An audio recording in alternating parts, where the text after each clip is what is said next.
Sejak beberapa bulan yang lalu, ada pertanyaan berdasarkan tulisan seseorang yang merasa telah membuktikan bahwa nasab habaib dari jalur Abdullah atau yang biasa disebut Ubaidillah bin Ahmad al-Muhajir terputus dari Rasulullah Shallallahu Alaihi Wasallam. Beneran gak sih? Diambil dari Risalah Ahlul Bait dan Nasab Ba'alawi yang dirilis oleh Rabithah Alawiyah. Bisa didownload di website Rabithah Alawiyah di www.rabithahalawiyah.org.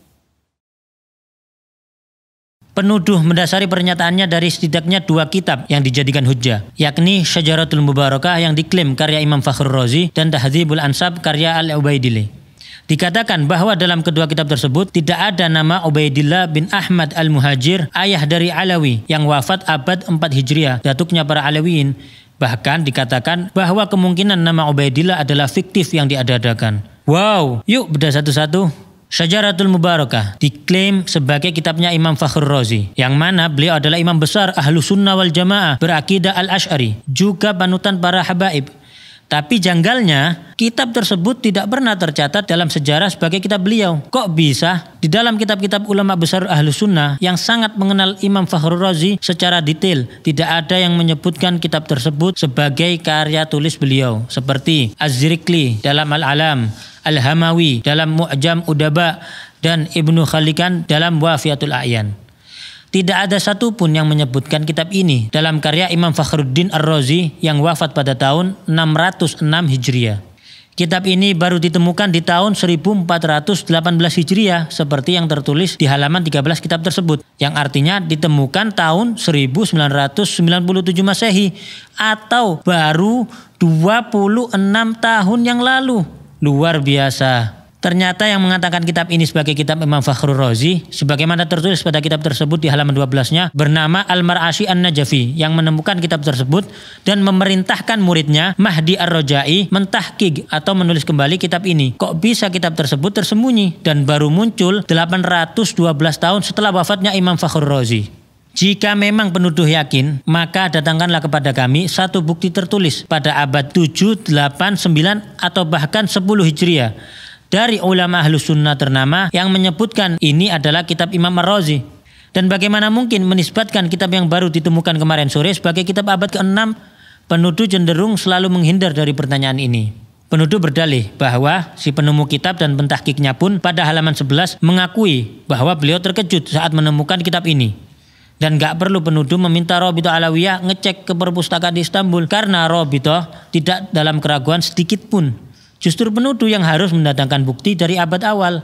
Apalagi banyak kejanggalan pada kitab tersebut, seperti banyaknya nama besar yang tidak tercatat, seperti Syekh Abdul Qadir Al-Jailani yang hidup sezaman dan sewilayah dengan Imam Ar-Razi. Justru tidak tercantum dalam kitab tersebut dan banyak nama lain. Bahkan pada halaman 92 disebutkan Imam Ar-Razi, sosok ulama besar Ahlus Sunnah, justru dikatakan meyakini Imam 12 Syiah dan mengatakan Imam Mahdi sudah lahir menunggu pembebasan. Jadi sangatlah wajar jika banyak pihak yang 1000% meragukan kitab tersebut sebagai tulisan Imam Fakhrur Razi. Uniknya lagi adalah baik Mahdi Ar-Raja'i selaku mentahqiq dan Mar'ashi An-Najafi selaku penemu sama-sama punya kitab nasab tulisan mereka sendiri yang mengakui nasab Ubaidillah bin Ahmad, bahkan menuliskan pengakuan ketersambungan ke Rasulullah Shallallahu Alaihi Wasallam, suatu fakta yang tidak banyak dibahas. Oke, satu hujjah penuduh kita coret dulu. Lanjut hujjah kedua. Kitab Tahdzibul Ansab. Kitab ini karangan Syekh Ubaidili. Beliau adalah seorang ahli nasab yang mana dalam kitab tersebut Al-Ubaidili hanya menyebutkan di antara anak Ahmad bin Isa. Artinya beliau tidak berniat menyebutkan seluruhnya. Namun justru dalam catatan lain kita temukan perkataan Al-Ubaidili yang memang memiliki ribuan lembar catatan manuskrip yang dinukilkan oleh ahli nasab ternama Said Murtadha Az-Zabidi, yaitu Syekh Syaraf Ubaidili berkata, Syarif Ahmad bin Isa An-Nagib berhijrah dari Madinah ke Basra di 20 tahun kedua dari abad ke-4 Hijriah, yakni tahun 317 Hijriah. Beliau keluar bersama putranya Abdullah ke arah timur. Dengan demikian, Al-Ubaidili justru menjadi ahli nasab abad ke-5 yang turut mengakui adanya Abdullah bin Ahmad. Kami tidak mungkin menerima tuduhan sang penuduh bahwa ahli nasab sekelas Az-Zabidi berbohong dalam mengutip perkataan Al-Ubaidili tersebut. Sekarang dua hujjah tersebut sudah kita bahas. Nah, sekarang gantian. 1. Mampukah penuduh mendatangkan bukti dari abad 7, 8, 9, 10, 11, 12 atau bahkan 13 bahwa ada ahli nasab yang mempertentangkan kebenaran nasab Alawiyin? Perlu diketahui bahwa tidak ada satupun ahli nasab terdahulu yang mengingkari nasab tersebut. 2. Ilmu nasab sudah baku dan disepakati oleh seluruh mazhab tentang syarat penetapan suatu nasab. Lalu penuduh membuat suatu syarat, yakni harus ada kitab yang ditulis di zaman tersebut. Pertanyaannya, ahli nasab mana yang mengatakan kaidah tersebut adalah syarat isbat suatu nasab? Lalu kenapa penuduh membuat syarat atau kaidah baru yang tidak dikenal dalam ilmu nasab sebelumnya? Dapatkah penuduh mendatangkan satu saja ahli nasab terdahulu dari mazhab manapun yang mengatakan hal tersebut sebagai syarat penetapan nasab? Pertanyaan-pertanyaan tersebut dihindari oleh penuduh yang lalu berusaha beralih ke pembahasan lain. 3. Dan kata siapa Imam Ubaidillah hilang fiktif selama 500 tahun lebih? Jika mau sabar dalam mempelajari, nasab tersebut disebutkan oleh catatan nasab dari kalangan Alawiyin. Tapi mengingat penuduh tidak berkenan dengan catatan nasab dari kalangan Alawiyin, mari kita lihat sebagian dari banyaknya bukti tertulis oleh para ulama ternama dari zaman ke zaman yang mengakui nasab Alawiyin, termasuk Abdullah bin Ahmad, seperti Al-Janadi yang telah menyebutkan nasab Abdullah bin Ahmad. Dalam kitab As-Suluk karya Al-Janadi telah disebutkan nasab Abdullah bin Ahmad. Lalu penuduh hendak mengecoh dengan mengatakan Abdullah yang di kitab dan Ubaidillah adalah orang yang berbeda. Oke, enggak apa-apa. Maka siapakah Abdullah yang dimaksudkan oleh penuduh? Sebutkan bukti sejarah, makamnya di mana. Juga sebutkan keturunan Abdullah yang dimaksudkan penuduh hingga lokasi mereka saat ini. Termasuk juga siapa Abul Hasan Ali bin Jadid yang disebutkan oleh Al-Janadi tersebut, disertai bukti-bukti sejarahnya. Ditambah lagi statement menggelitik seperti Ba'alawi yang tercatat pada kitab terdahulu berbeda dengan Ba'alawi yang sekarang. Maka datangkanlah bukti sejarah bahwa ada kabilah lain di Hadramut yang juga disebut Ba'alawi. Dan ada kelompok lain yang nasabnya seperti disebutkan Al-Janadi dan lainnya, disertai lokasi makamnya, sejarahnya, juga data keturunannya. Al-Yafi'i, Al-Malikul Afdal yang juga menyebutkan nasab Abdullah bin Ahmad. Ali bin Al-Hasan Al-Khasraji juga menuliskan nasab yang sama. Al-Husain bin Abdurrahman Al-Ahdal yang menuliskan nasab keturunan Abdullah bin Ahmad. Abil Abbas Ahmad Asy-Syaraji Az-Zabidi yang turut menyebutkan nasab Alawiyin yang tersambung. Imam As-Sakhawi yang menyebutkan nasab yang bersambung pada Ubaidillah bin Ahmad. Imam Ibnu Hajar Al-Haytami, ulama besar yang juga ahli nasab yang turut menyebutkan sanadnya bersambung ke Ubaidillah bin Ahmad. Al-Ayashi yang menyebutkan nasab yang bersambung hingga Ubaidillah bin Ahmad. Syekh Al-Muhibbi dalam kitabnya Khulasatul Athar menuturkan keluarga Ba'alawi dinisbatkan kepada Alwi. Alwi ini adalah putra Ubaidillah bin Ahmad bin Isa. Beliau adalah sosok yang menjadi muara berkumpulnya nasab mereka. Nasab mereka telah disepakati oleh para ulama ahli tahqiq dan telah diperhatikan untuk dijelaskan oleh banyak ulama. Lalu Syekh Yusuf An-Nabhani, seorang mufti besar dan guru dari para ulama Ahlus Sunnah wal Jamaah, guru dari Hadratus Syekh Hashim Asy'ari, menjelaskan dalam mukaddimah kitabnya Riyadul Jannah, sesungguhnya para sada al-Ba'alawi telah disepakati oleh umat Nabi Muhammad SAW di sepanjang masa dan di setiap tempat, bahwa mereka termasuk ahlul bait yang paling sahih nasabnya, paling kokoh kemuliaannya, dan paling banyak ilmu, amal, keutamaan serta adabnya. Hadratus Syekh Hashim Asy'ari bahkan mencantumkan Al-Habib Ahmad bin Abdullah As-Saggaf yang merupakan salah satu pendiri Rabithah Alawiyah dalam Qanun Asasi saat pendirian Nahdlatul Ulama. Kita tentu tidak merasa perlu meyakinkan penuduh untuk mempercayai dan menghargai para ulama-ulama tersebut, karena mereka semua bagai matahari di siang hari yang dikenal luas kejujuran dan keilmuannya. Tidak mungkin para ulama-ulama besar tersebut sengaja berbohong bersama-sama dan tidak berusaha memastikan informasi yang mereka sampaikan, apalagi Rasulullah SAW menyampaikan ancaman neraka bagi yang berbohong atas nasab. Sejarah Alawiyin telah jelas disertai lokasi makam dan tempat bersejarah mereka yang terjaga hingga kini. Dapatkah penuduh sebutkan satu saja ulama atau ahli nasab terdahulu di Hadramut yang menafikan bukti-bukti sejarah tersebut?